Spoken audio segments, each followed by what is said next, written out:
Welcome to the video edition of NetFront Presence. I'm Jeff Gordon, Post-Dispatch, joined from Greater St. Louis by Tom Timmermann, who's been watching our heroes at Centene, and locked away in a hotel room in Edmonton, Jim Thomas. So, JT, we want to talk about your life in quarantine. I understand it's been a steady diet of tuna sandwiches. Doesn't sound too exciting.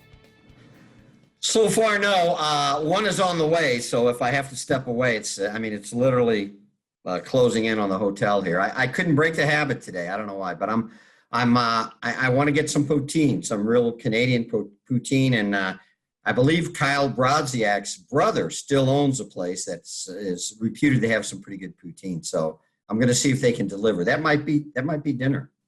So one more thing for JT, they take this. You're seeing firsthand how seriously the NHL is taking the whole quarantine, safety, health issue.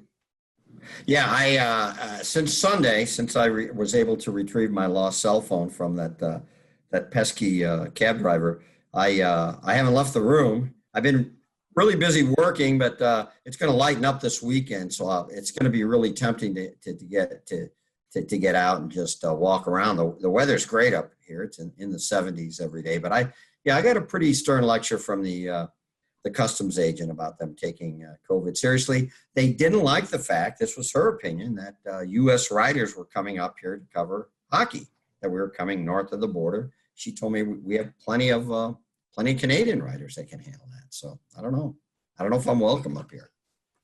Well, back in St. Louis, Tom Timmermann's been keeping a close watch on the Blues for JT and for the Post-Dispatch readers.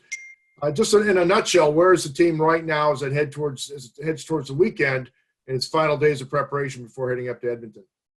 They worked on special teams today. They did mostly power play and penalty kill stuff, but they also did some. They did 6-on-5 if you pulled the goalie late in the game, and they did some 5-on-3. And as we all know, no team needs 5-on-3 work better than the Blues. I would still say at this point the defense is ahead of the offense. The penalty kill is ahead of the power play. It's easier for them when you're just sticking out your stick to swat it away rather than getting pinpoint timing down.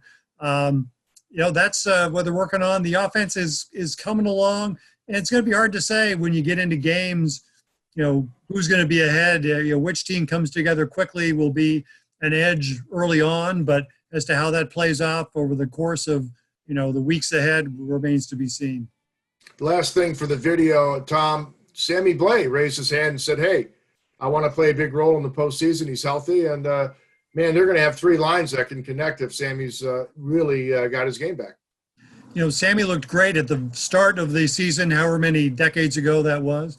Was good. Hurt his wrist. Wasn't as good when he came back, but he has looked very good so far in the scrimmages they've had in camp. And he's also, he has probably thrown more hits than anybody else on this group right now.